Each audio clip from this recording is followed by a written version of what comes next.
Welcome back to the Pixelists Podcast, my friends, the podcast about all nerdy things we love and enjoy. As always, we're your hosts. That's Blake.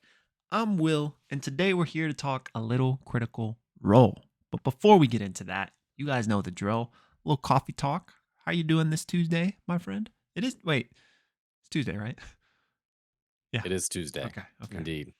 I know I asked you a question and now I'm immediately cutting you off, but I've been completely lost and ever since Christmas time has made no sense to me. Yeah, I feel like this week it's finally makes sense like what day it is. Definitely like previously I was like, what day is it? Where are Yeah. we? Is it Monday? Like no, it's Thursday. So Well, I was just about to get back to normal and then the snow threw me off again.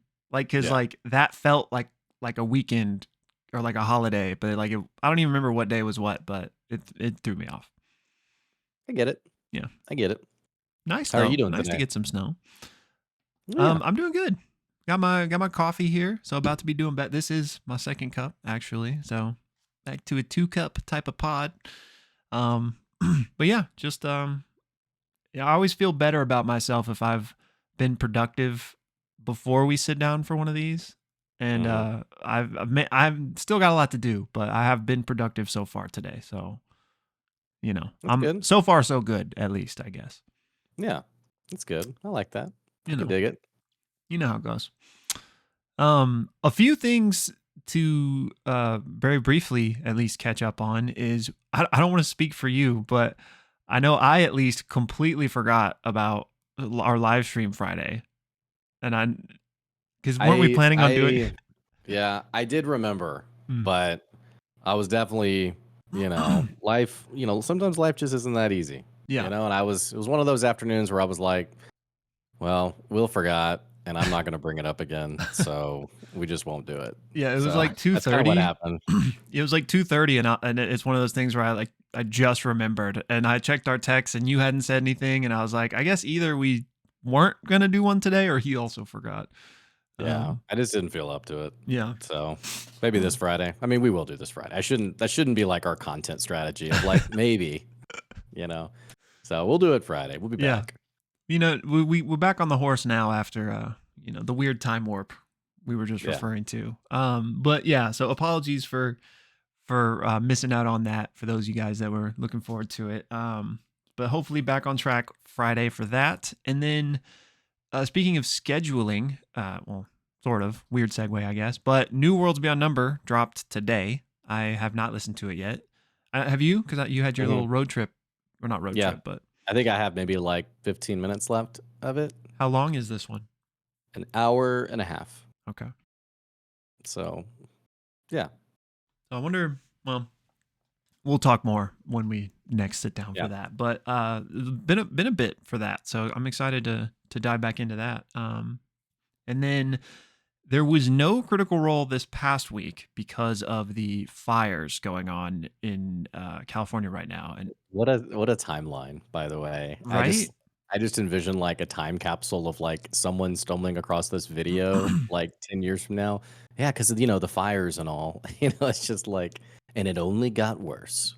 Crazy, bro. Absolutely crazy. Some of like the videos and pictures I've seen, and I know some people even in our community are like live there and have been dealing with it. So I hope all of y'all are okay. And yeah, and I think also Alex, who's in our Discord, I think they're actually. I should have, before I even mentioned Alex, I should have like clarified what their role is. But like a rescue, because I'm gonna so disrespectful because now I don't even know the exact title of what they do. But Larissa in our Discord gave an update on them, and they're like helping evacuate people. And Alex, I'm sorry that I did not do justice to your very heroic occupation, obviously. Like an EMT, such like that's not I don't know. Yeah. I'm not really sure. I'm not really clear other than when I asked them like what's going on, they were like, yeah, I'm being this makes it like a war, like I'm being sent off. But it was like, yeah, I'm heading to go help with like the rescue and evacuation effort. So yeah, but just absolute insanity. So yeah, that is why Critical Role was off last week. And I do know that on the schedule for this week, they said like tentatively we plan on returning to streaming, but they also mentioned, but like, hey, bear with us because it's kind of crazy. So there might not be an episode, but they're at least planning on doing one. So I we'll saw that see. their lead like production person, Kyle, Yeah. that his home had been Yeah. destroyed. Which Kyle, I mean, if you've watched CR long term, you've seen Kyle on camera, but most recently, you've likely, to the listeners, you've likely seen him in the Beacon. Oh man, what's the ad? The escape The room escape room. Yeah. weekend bit, which is a great bit, by the way. They're all good. Yeah. But anyway, Yeah. yeah, very tragic. Horrible. And so, yeah, I mean, I personally have not felt the pulse of this, but I've heard about it. I, for one, think they should just take another week off. Like, there's no rush to get back and put Yeah. anybody out in terms of, there's more important things going on. But I felt like I heard some people were, as of course with the internet, like feeling entitled and being like, you better not go on break again. It's like, shut up, So, if there's an episode this week, fantastic. But, This is not that any, definitely not like that, not that anyone who would matter is listening, but like you guys don't need to come back this week if focus on what's important. you say that, but then after listening to the most recent Worlds Beyond, I'm like, Brennan, I know you're listening to our podcast. That's kind of my takeaway for this one part that we'll talk about. But I'm like, I see you, Brennan. I know Oh, you're okay. listening. I That know you're has me watching. that has me interested. So anyway, yeah, we're in such a weird timeline with like not only like cataclysmic, disastrous events, but also couple that with toxic fandom with like the absolute worst of the worst in terms of just entitlement. It's very just gross. Yeah. So there you go, I guess. Yep, unfortunately, but we'll see, I guess. Considering they even put out that they were planning to, I would imagine that there probably will be an episode and it would take something like else kind of unforeseen for them to cancel again. But we'll see. Yeah. Do you? I guess I could save this for the discussion, but I actually wondered if maybe they haven't finished recording. Like with Four-Sided Dive being done, I actually thought maybe they had like wrapped recording. Yeah. But with the way they've phrased the interruption to their production, it actually makes me wonder if maybe it's not done recording. I wondered about that as well because they're like a whole corporation these days. So I'm sure there's lots of moving parts. But yeah, assuming that, at least the episode we see on Thursday, we know is pre-recorded. Like, however, how maybe for all we know, maybe it was pre-recorded the same day sometimes. But in any case, it's like a pre-recorded production these days. So part of me wondered the same thing. Like, where are they in like, how is this working right now? Because I would imagine worst comes to worst, you could just like press play on the VOD and you don't need an entire team to like be showing up at the studio. Yeah.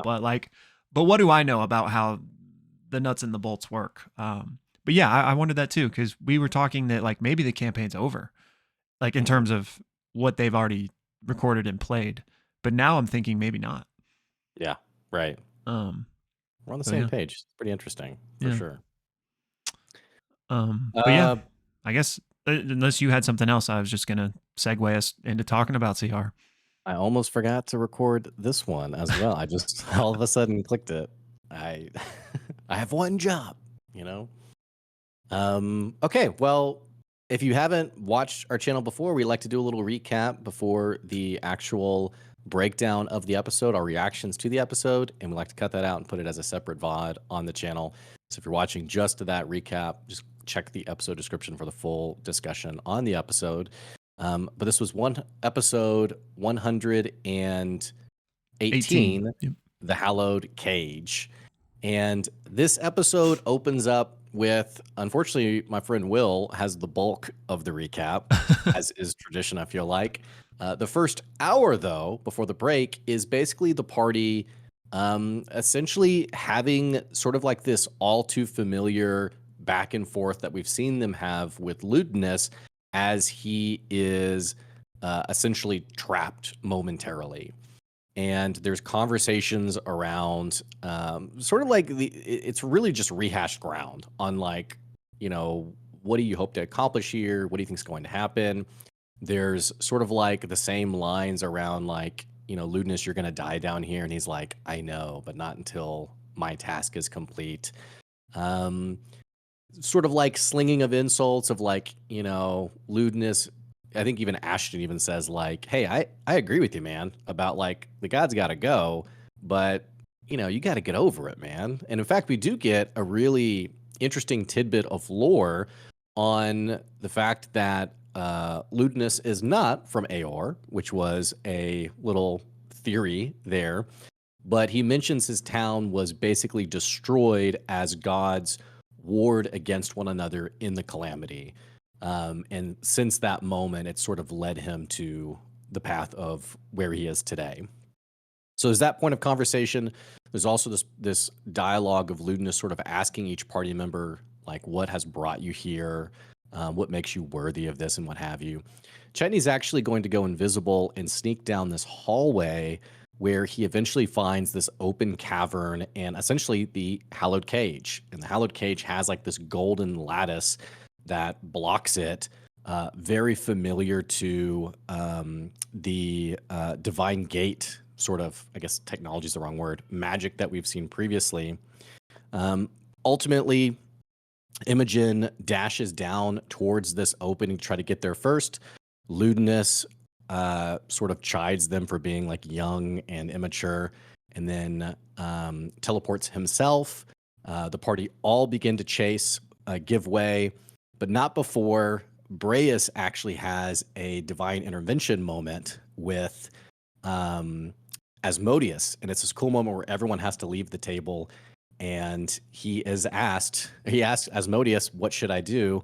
And Asmodeus says, don't release Predathos. Make sure he's not released. And in fact, if it comes to this point where you have to, if Predathos is going to be released, it can't happen if there's any exaltant standing. So make sure that there aren't any standing. And then the table is then allowed to come back. Other than that, combat essentially begins as the party chases down towards Ludinus down this hallway, and we go to break before the battle map comes out, or actually right after the battle map comes out. So yeah, take it from there. Yeah. So, like Blake mentioned, the second half is like 4 hours long, and my notes here are long, but I'm gonna try not to be too long-winded here. And as always for combat, just gonna try to kind of speed through it for the most part, hit the highlights. So we begin with initiative. And basically, first things first, Aurum uses Seedling to snatch up Ludinus's staff, which is basically kind of sitting off to the side of him as he is messing with like these barriers around Predathos, essentially. Ludinus says, it's a shame that we all couldn't work together, and he just snaps his fingers and casts a 9th level Ravenous Void to kick off this combat. And essentially what that is like a black hole that appears on the battle map and starts pulling things towards it. So basically throughout this entire battle, everyone has to make these saves or else they're going to get pulled into this thing. So I think Breus is like the first one that has to do this and hits a 22, and we're told that just makes the save. So you have to make a 22 strength save to not get affected by this thing. So all throughout the battle, people are getting pulled in. Like Laudna immediately gets pulled in. And so when you are pulled in, you're restrained. And in addition to that, you're just taking damage from being near this thing as well. So Laudna can still shoot off some Eldritch Blasts from within this thing. So she does that. And she specifically aims for the weak spot on the back of his neck, which we had found out about. And we find out that when this spot is attacked, you do a bunch of extra necrotic damage. So for example, the Eldritch Blast itself did 7 damage, but it did plus 20 necrotic because of this. And then in addition to that, hitting him here also causes him to lose spell slots. So a really cool kind of encounter design here. So combat continues as normal. People are getting like chip damage in on their turns, etc., etc. Everyone's dealing with the black hole. But Aurum, who did grab Ludinus's staff, actually like throws it into the black hole to kind of keep it away from him. And while Ludinus is distracted essentially because he's kind of just like toying with Bell's Hells as he's trying to get through these barriers. And he actually successfully makes it through the first one. And essentially what that looks like is it like becomes translucent and then you can pass through it. So he does that. Combat continues. Lots of lightning bolts in particular going out from both sides, doing a lot of damage. And then Ira shows up, the Nightmare King. And he's like, I'm just here because I want to see Ludinus fail. And Ira takes on this like demonic looking form, kind of akin to like Form of Dread is the vibe I got, but for him. And then what spell did he cast? I actually didn't write it down, but he casts some spell on Ludinus and does a good amount of damage. I don't know if you happen to remember. I don't remember the name, but it was like 70 points of damage. Yeah. Something ridiculous. It was he came to play basically. So by the way, while the whole fight is happening, Ludinus is making concentration checks and saves to maintain this black hole, and he has either always made the save or he's been using legendary resistances to make sure he saves. And this attack from Ira makes him use his last one. So they now have gotten rid of all of them. So combat continues. Ludinus makes it through the second barrier now toward Predathos. And it's at this point that Imogen casts Power Word Stun on him. And with no more legendary resistances, it works. And she screams in his head at the same time saying like, enough. And then Bell's Hells all have a full round of just pouring into Ludinus. And they all, of course, target the weak spot on his neck. Because of this, they are able to take him out in this round. And Orym actually gets the, how do you want to do this? And his like flourish is saying that like, I think he like, I don't remember now. Does he like stab him through the, Yeah, he like grabs him by the head and stabs him up to the throat. And Ludinus's final words are like, I want to say like almost just kind of smiles and says, finish what I started. So combat essentially ends and everybody kind of gathers and decides what to do next. They end up using the refresher orb that they had gotten a while back, which essentially gives them a short rest instantly. So that was pretty cool. I had forgotten about that item. And then classic, we basically start to discuss and argue what we should do here. Are we moving forward? Do we release Predathos? Should we just leave? Mission accomplished. And the group cannot come to a consensus here. Orym in particular is like, hey, job's done. Like everyone else can worry about the contingency plans. Like our job was to deal with Ludinus. We did. But like I said, no consensus here. So ultimately they have Chet use Grim Psychometry on the barriers to see if he can learn anything. And he basically sees civilizations collapse, people fearing divinity, and then something divine being forced into a single point, Predathos. And then Chet actually feels like the pulse, the beckoning of Predathos, and he says it's inviting. Talk more, no consensus is made, and they're like, you know, if we just leave now, how are we going to keep this safe? Like other people could just come and finish what Ludinus started. And they're like, Ira, what would you do? And he's like, I just want to see what you guys will do. All I cared about was, you know, thwarting Ludinus and making him fail. And so that's done. It's at this point that Fern tries to identify Ludinus's staff that Orym took earlier, but it like rejects the identify spell. And it just like doesn't work. They then smell sulfur as they see Ludinus's body like dissolve and disappear.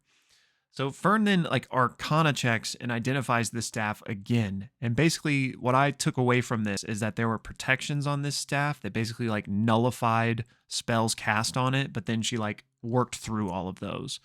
So then it did successfully identify and they discover it's the staff of Soulbind Relay and it has been expended. Basically meaning that Ludinus has resurrected or is alive somewhere else now. So they're like, oh God. It's at this point that Imogen goes to the next barrier and places her hand on it, feels the connection between Predathos, and then she makes it translucent, being able to pass through it. So she does and continues doing this, and the party follows behind her.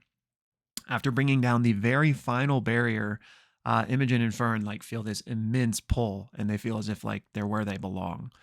And as the group walks in, there's all this twisted glass and broken towers and structures. And in the center, there's this like grand spire with a crystal and a stone. And what Matt describes as like an unfocused light, which is very similar to the beings in Tingar that we saw during the downfall prelude. So Imogen reaches out to this light and is like, "What are you?"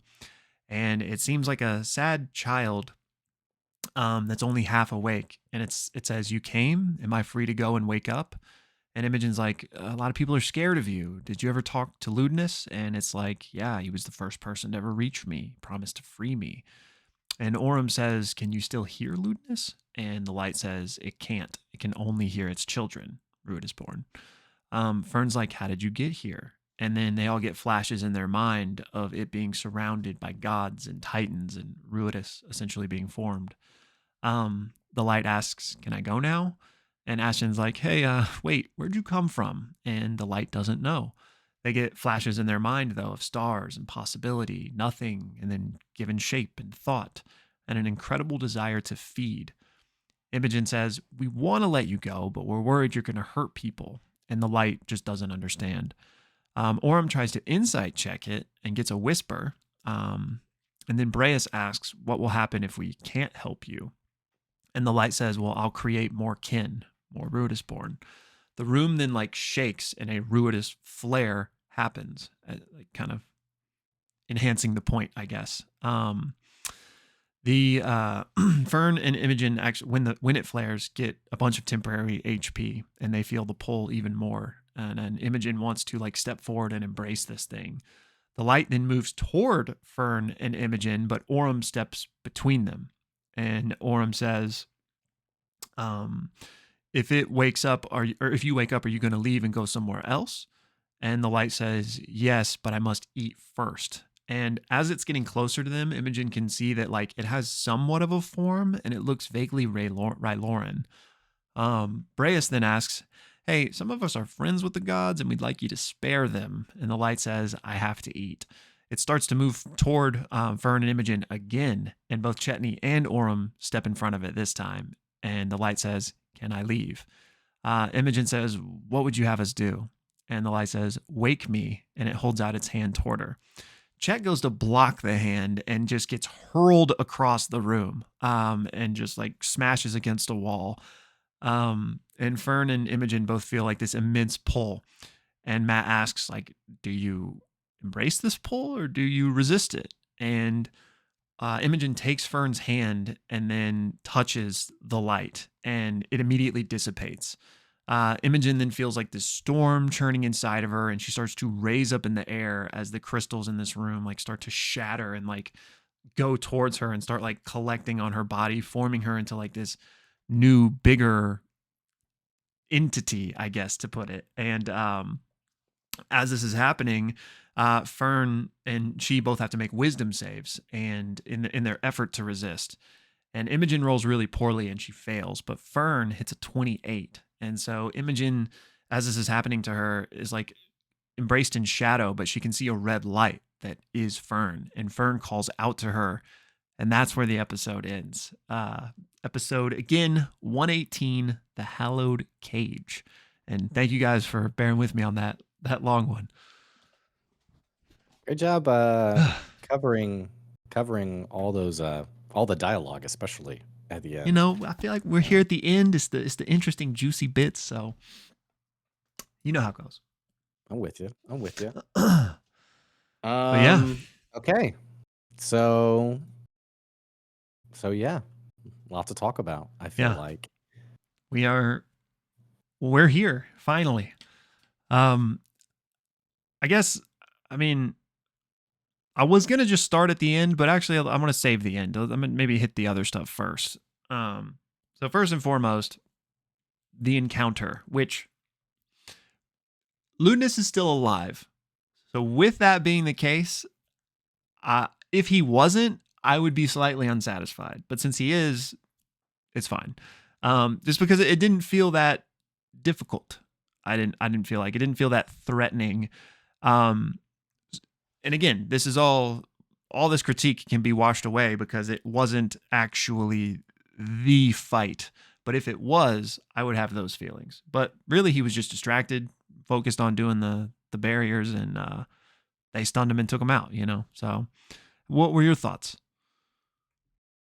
Well. Speaking of toxic fandom, you know that meme from Glee of oh, I can't think of the actress's name, but she's in Only Murders in the Building. So Selena? I no, I only she's the like coach from Glee, Oh yeah, but yeah, she's yeah. in Only Murders. She's Oh, like one what of the is her main name? characters. Which the character name is Saz Pataki. Mm, So I can't help but think of that character name because we just watched that show. yeah. But there's the meme where she's like, "I'm going to create a place that's so toxic." Like, I was. So I'll give like the disclaimer on, it's not about me. It's not about us. As long as the players are having fun at the table, that's all that really matters. On the same token, I was so disappointed in this fight that I even made a thread in our Discord Uh-oh. talking about my disappointment, to give people the heads up on, hey, typically, we're pretty happy with CR, and I'm pretty unhappy with how this episode went, which probably sounds a little entitled in the sense of, again, it's not about me. It doesn't really matter what I think, but the things that stand out to me are now clearly I don't think this is like the final fight, Mm, but this is the big bad that has, for lack of a better phrase, that has been positioned as the BBEG for almost the entirety of the campaign. yeah. And everything has built up to this moment of fighting lewdness. To have a fight that is so easy and underwhelming, and not to mention Ira, which I mean was already like over the top in terms of like the power being brought to the table with Right. the Nightmare King. Which that's a whole nother conversation, by the way, of like, man, the party sure does love Ira, who's seems to be pretty blatantly evil, by the way. But that's another conversation. So the whole thing was weird. The whole thing was kind of goofy. The fact that this wizard, this sorcerer of 1,000 years, burned up all the legendary resistances on a single level 9 spell, never used a counter spell. This weird thing around like, and the same thing was true in the previous episode with Liliana, of like really focused on a task while the other characters just get to like beat on him and take pot shots on him. So we had that with Liliana. We had it in this episode with him like focusing on the gate. And Right. logically, it just didn't make sense to me. I don't get why Ludinus just wouldn't be like, okay, kill you. All right, now I'll open the gate. Like, it just didn't make sense. So all that to say, incredibly underwhelming fight, incredibly disappointing. I'm hoping there's another shoot a drop like Ludinus 2.0 shows up. I don't know what that looks like. But maybe, maybe there wasn't like, maybe there was never a satisfying way for this fight to get portrayed for the sheer fact that it is, a level 20 plus sorcerer against a bunch of level 15s. I don't know, but we did get some lightning bolts and a couple of chain lightnings, but there's a lot of other really powerful spells that we never got either. Yeah.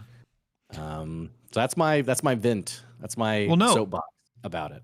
I agree with you. Like if that, but he's not dead. He's still alive. So to me, True. this wasn't the fight. And with that being the case, I'm fine with it. But yeah, if this was the fight, then I 100% agree with you on all fronts. But and I mean, only time will tell. But assuming we haven't seen the last of Ludinus, then I'm okay with this. But I'm worried we're done with Ludinus in this campaign, and Ludinus 2.0 fight is a live show like down the road. Like, oh, we never buttoned up every detail. We never actually took care of that Ludinus guy. So, which I guess makes for a fun live show. It just I don't know. I mean, if my perfect scenario is we do get a, Ludinus fight again in some way, I think that would be really interesting as like an actual final fight with him, where he's like at his full power, full display. I don't know. I kind of feel like that storyline is done. The clone thing lets us know that he's out there somewhere, which I didn't know there was a clone spell, and I didn't know this was a whole campaign 1 thing also. I was like going down the rabbit trail of this spell. Remind me what So you're talking about. well, spoilers for campaign 1. Spoilers for campaign 1. Delilah Briarwood had a couple of clones. Is that right? I For like guess. explanations for how she came back or something. I don't remember the details, but she definitely came back a number. So to tell you where I'm coming from, I wasn't sure if it was like it was the staff. Like that's what I thought happened. Like the staff basically transfers his soul like to another body or something. Yeah. I mean, I have no idea. I don't know the I mean, mechanics. clone soul transfer, tomato Yeah. at the end of the day. But yeah. Let me do all right. Spoilers over. Um I'm also like, dude, this guy has absorbed all these fey creatures. He just absorbed Liliana. I know he used a Liliana ability in the previous fight, but like any like big magical items you could use, or like, it was just the whole thing was very surprising. So I hope you're right. I hope there is another fight in some I mean, way. well, okay, there's a two-pronged response here. One, okay, let me say the other part first. There's gonna be another fight 100%, but it might Right. not involve lewdness, right? Like Right. maybe it'll involve Imogen Perdathos or whatever. So like there's still a climactic final boss fight in this campaign. That much I guarantee.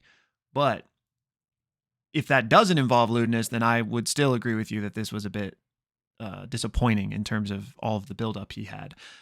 And I mean, I don't know what's going to happen, but I feel like there's no way we don't see lewdness again. Like he is the linchpin of all of this, and Matt deliberately set up.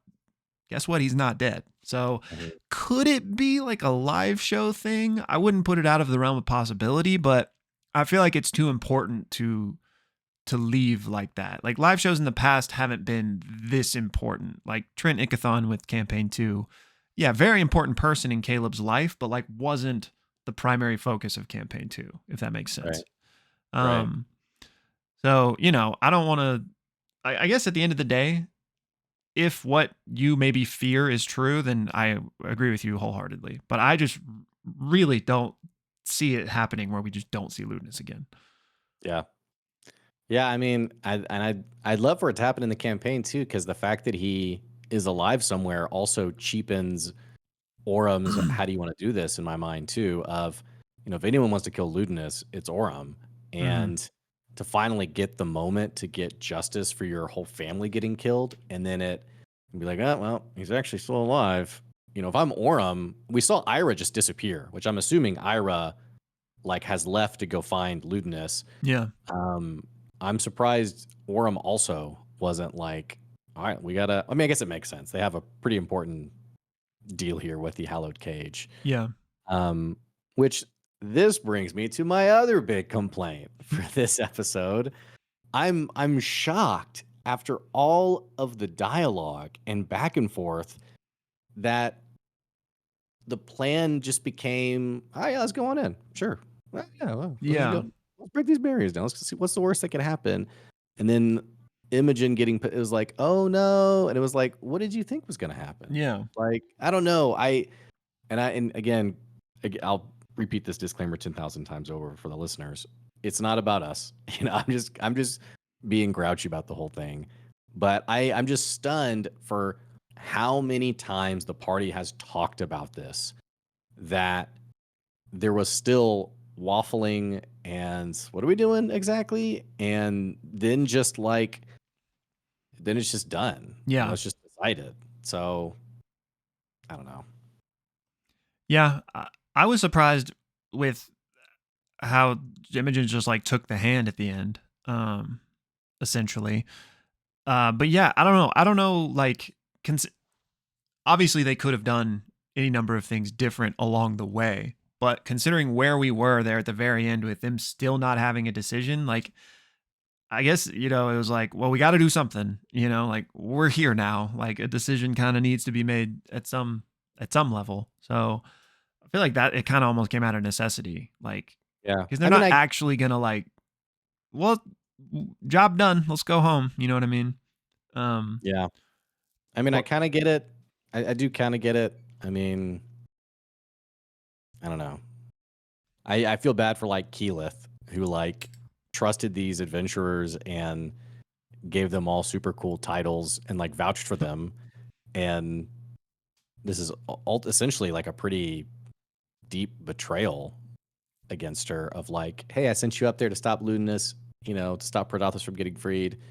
Oh, and then and I'm not trying to be like so harping on this, but for all the efforts to stop Ludinus and then just to do what he was wanting to do anyway, that's all very confusing to me as well. But well, I mean, and I genuinely don't remember, so I'm asking. Did like Keyleth and Co. like ever like ask Bell's Hells like what they were gonna do? Like, or is this just kind of something that like was conveniently never brought up? And so like no one knew Bell's Hells was wrestling with this ultimate question.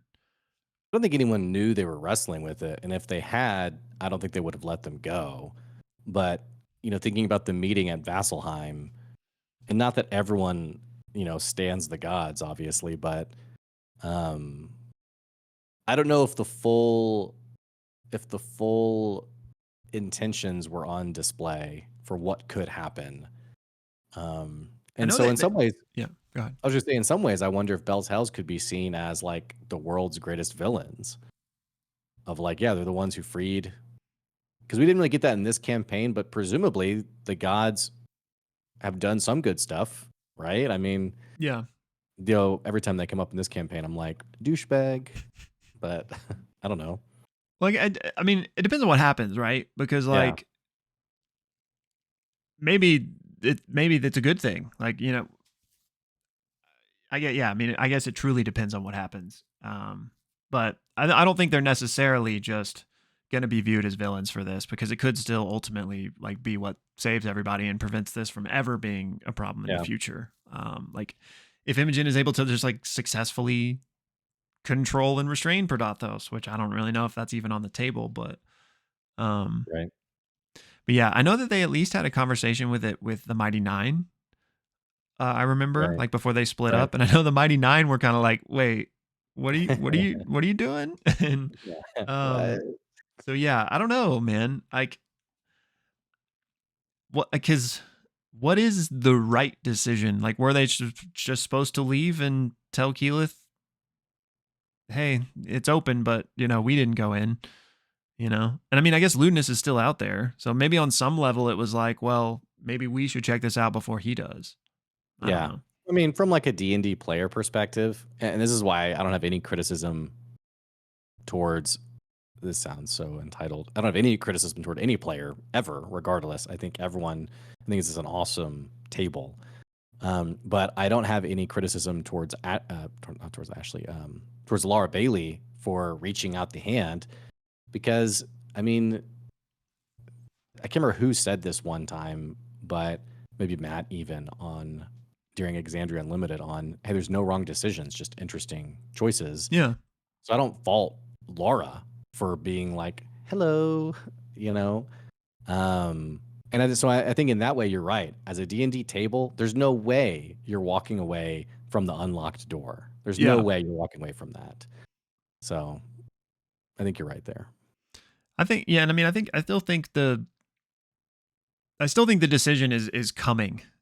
Yeah, technically they could have just walked away right here, but I think the real decision is like now. Like now that it's out, we're going to try to embrace it, and then, if you do have any level of control, do you just run away with it? Do you let it kill some of the gods? I don't know.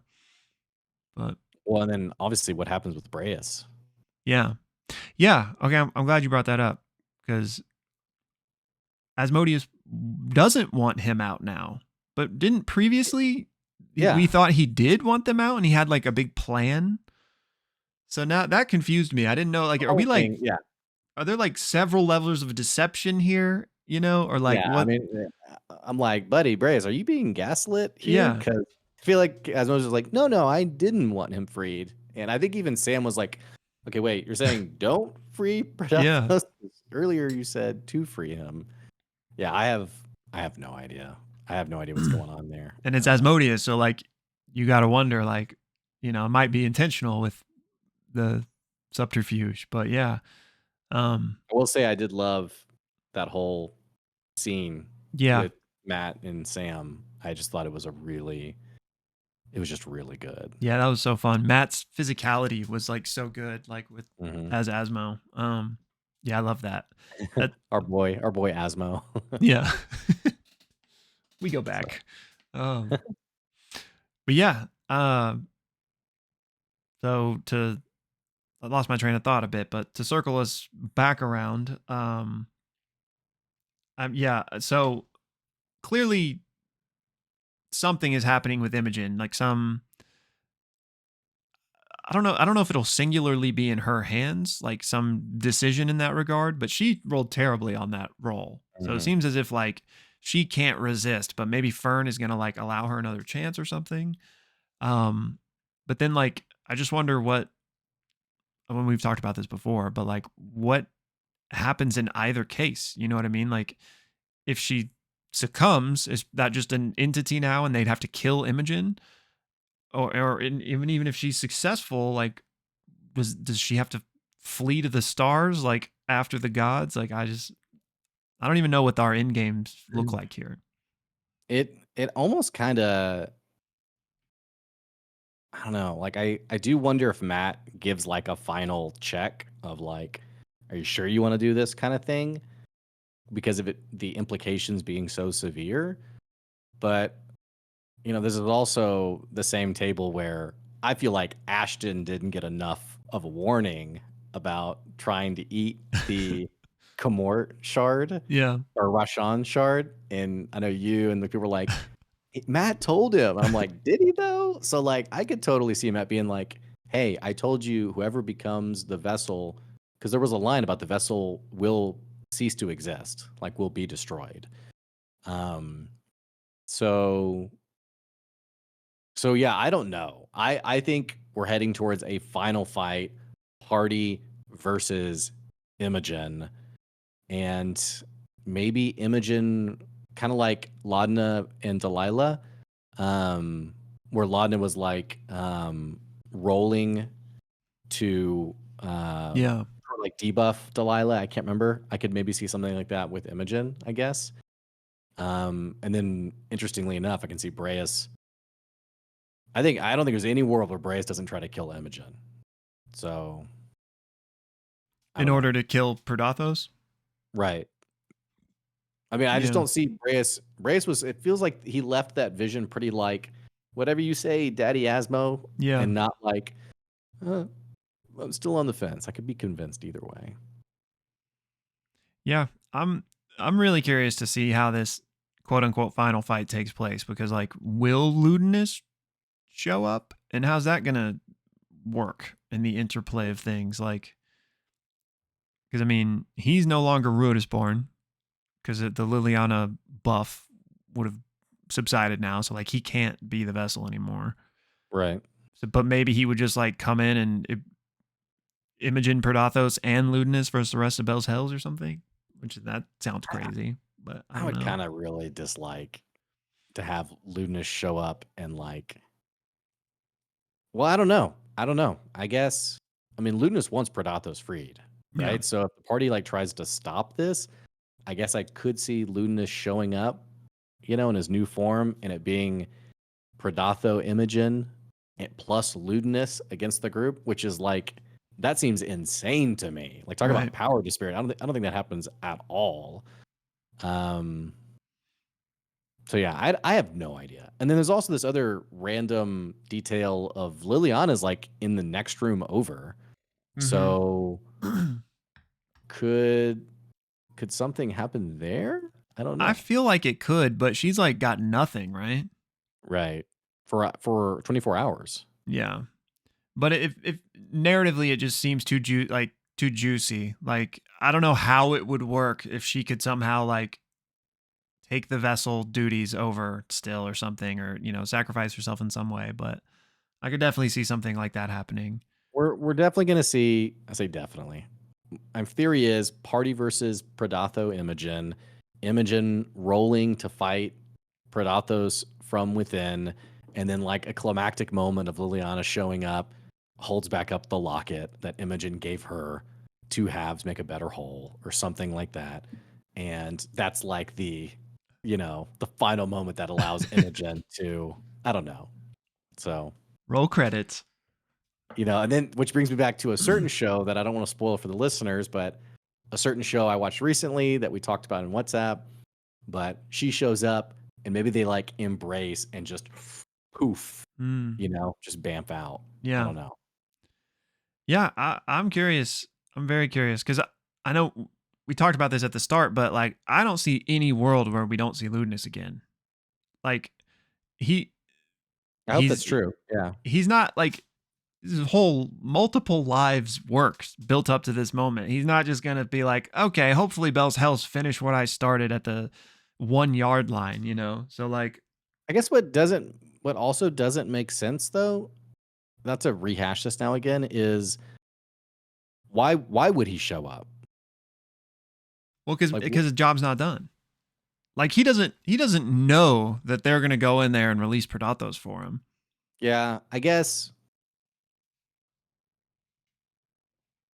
I'm just still confused why he was so like easy on Bell's Hells. Because part of me wonders, like, maybe he like wanted them to like get past him and do it themselves. But That's what I'm wondering too. Like then it wouldn't make sense for him to show back up, unless he's like creeping around the shadows to make sure that they, I don't know. This, in my mind, this is the most controversial episode, second to Ashton eating the shard. I mean, I haven't looked at any of the online discourse, but I'm sure people are discoursing. I guess it depends because I feel like if lewdness comes back, I don't feel like it's that controversial. I guess we'll see. Well, Yeah. I'll have to see. I'll have to look back because we had similar dialogue about the Team Asilra and Team Wildmount of like, I don't know about this. And it's something I had said was like, hey, looking back retroactively, I think I'll look at that section much more positively. And I do. As I think back to those episodes, I'm like, yeah, those are fun episodes. We had some really good guest characters and, Yeah. it was good. So maybe once everything is said and done, I'll have a wholer perspective on all this. Yeah. So, And I don't want to like set the standard that like this needs to be what happens to make it good. So that's not what I'm saying. But I just think there's so much up in the air right now that anything could be on the table. It could very well be that lewdness was kind of like letting them win in that situation, like for whatever reason. We know this is a man of multiple contingencies and 1,000 years worth of planning. Like I don't think it makes sense for that to just be it for him. Like I think there's another ace up the sleeve, and I think the fact that Matt told us he's not dead yet is proof of that. But I don't know how those pieces interplay now because like he seemingly can't become Predatos, and so are we really going to have like a full-fledged lewdness and a Predatos? Like, because how are they possibly going to deal with that? yeah. But maybe, I mean, again, I don't really see this happening, but maybe that points to like a mega climax with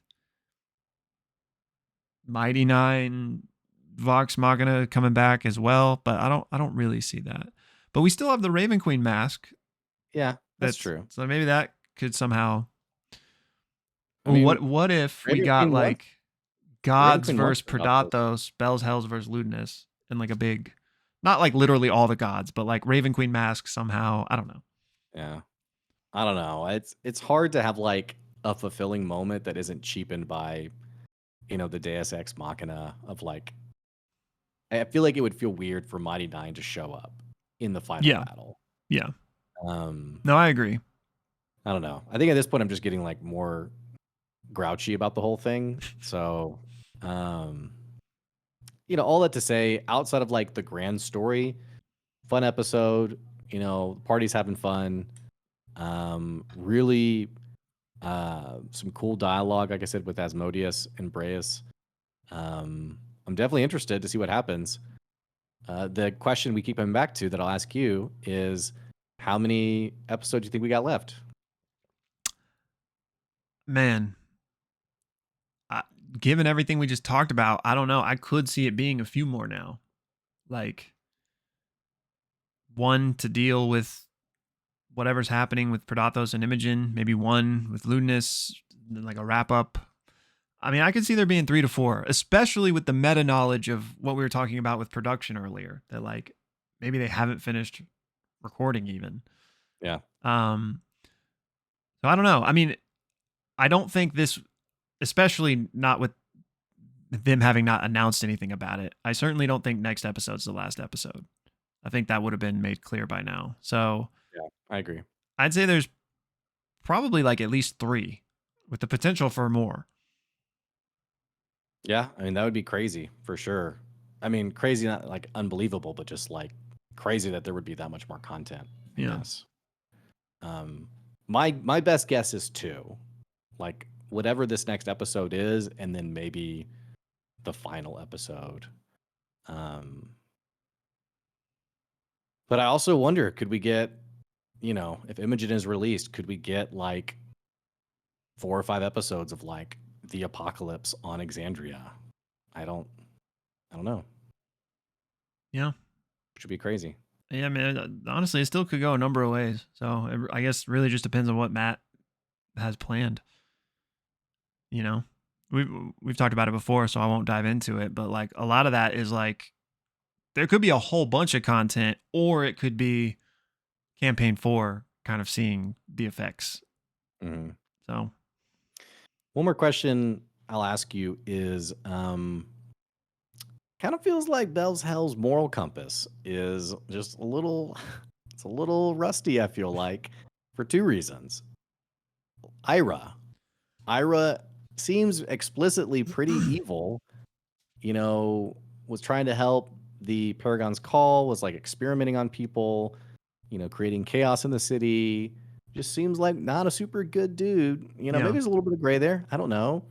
But then also with Predathos, I guess I got the impression this is a pretty like malevolent, evil thing leading up to this. And then we got some dialogue from Fern that was like, maybe it's like a cute little guy who just, he just wants to get out of his cage. And Dorian was like, hey, things can be fully evil. Like, that's okay. But then, in typical Matt fashion, we get a child who you're just like, okay, well, come on, guys, this can't be good. I don't know. I feel like there's not enough red flags from the party on like, like, hey, that dude's a baddie. Probably shouldn't trust them. There's not really much to say about this other than just commenting on. I just want, is Bell's Hells, are they anti-heroes? Are they, or even could people argue that they're the villains? I don't know, but anyway. I mean, I don't think they're villains, but I think they're definitely morally gray, especially in a lot of areas. I mean, Ira obviously is not a good guy, but they've definitely any enemy of my enemy is my friend a lot. I mean, Grandma Maury is definitely really messed up, Yeah. But True. And not to launch into this entire philosophical debate because we've talked about it, but I still don't know enough personally about Predathos to say that like it's pure evil. Right. Like we like even if it was like dead set on vengeance and killing the gods, there's some justification there. You know what I mean? Like, and I'm glad you brought this up because it made me remember. Based on them asking where it came from and the imagery Matt described, it again feels to me like it is like a sibling of the gods, especially dating back to the Tengar episode where like it was described as appearing on the tree, and at least that's what I remember, like the same way other gods were born. So I mean, if this is just like a natural part of the life cycle that the gods in their hubris were like, we can't die, seal that thing away. Like, I think, justice for Predathos a little bit, like, maybe he should be out, maybe we rein in the vengeance, but like, and it may be that he is like inherently and totally evil. Like that's definitely on the table, but I do think it's possible that this was just like a god that got the short end of the stick because it was a threat to the others. Yeah. So, yeah, that's true. So we'll see. I mean, it'd be interesting to see what at all dive into that we get, like, because it seems like we might be past the point of philosophical discussions, like a decision probably just needs to be made, but we'll see. What do you think Orm got whispered? I don't know. I was wondering like if we would get the download on that, but we never did. Yeah. Okay. You got any guesses? I have no idea. No idea. I mean, wasn't anything like super positive considering that he like stepped between Imogen and Right. Fern, but then also stepped aside. Yeah. So I guess maybe it wasn't like, I guess it was maybe murky at best, but Yeah. See, that's the thing. Like, he definitely he wants to get out, and I think if you're yeah. in prison for thousands and thousands of years, like you're gonna do whatever it takes. So like, not that the ends justify the means, but I don't think we can solely judge Predatos's character on what he'll do to escape at this point because he's backed into a corner. And then one other, not to make this like belabor this episode to make it longer than it needs to be, but the other data point about how Ludinus was the first to contact it. Mm. What were the Weave Mind doing? Like, was there not any like? I mean, were they like the redheaded stepchild? Like, he just doesn't talk to them. Yeah, Like, that's interesting. I don't know. yeah, okay. Yeah. I'm actually curious because I wonder. Well, now this is gonna. Are they Ruidus born? I mean, they're literally born on Ruidus, but like, is everyone born on Ruidus connected to Yeah, Predatos the same way Ruidus borns are? yeah. You know? Maybe it's like you don't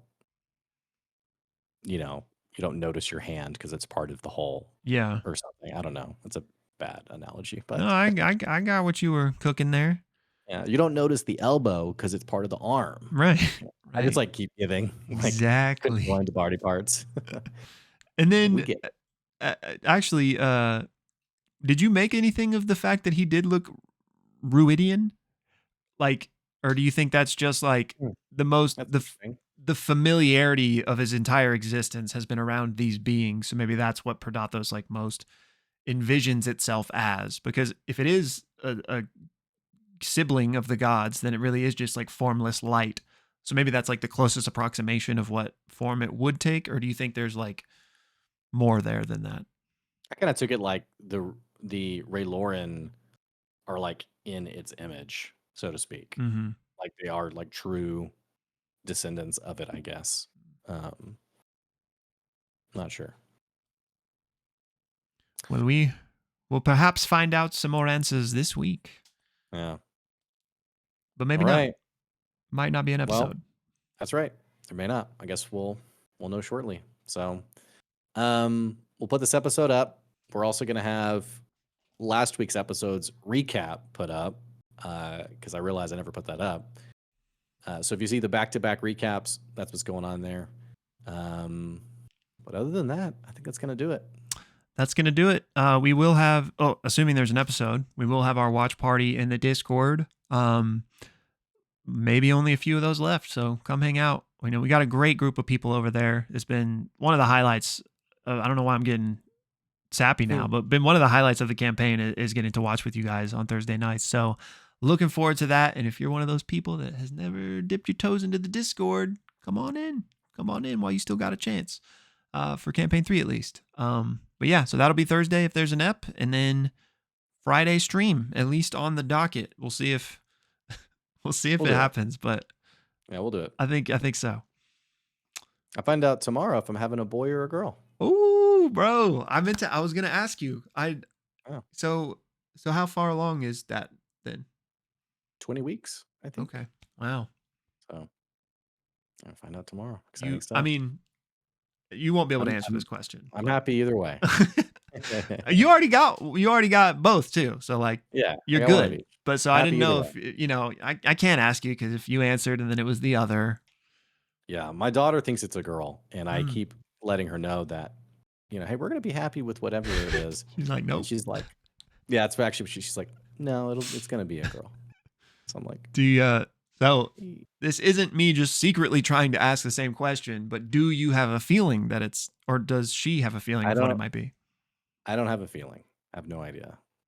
So we'll see. On this subject, our friends Jordan, literally having a baby today. Oh, wow. Yeah. Yeah, that first one takes a while. Is it the first one? Yep. Yeah. First one takes a while. That's what I've heard. Yeah. So yeah, Second one just pops right out. Lots of new little Pixelists coming into the world. Yeah. Joy's like, please stop calling. That's what you're gonna name it, right? Yeah. All right. Well, thank you all for tuning in today. We so appreciate you. Catch our watch party on Thursday if it's happening. And other than that, thank you guys. Bye, y'all.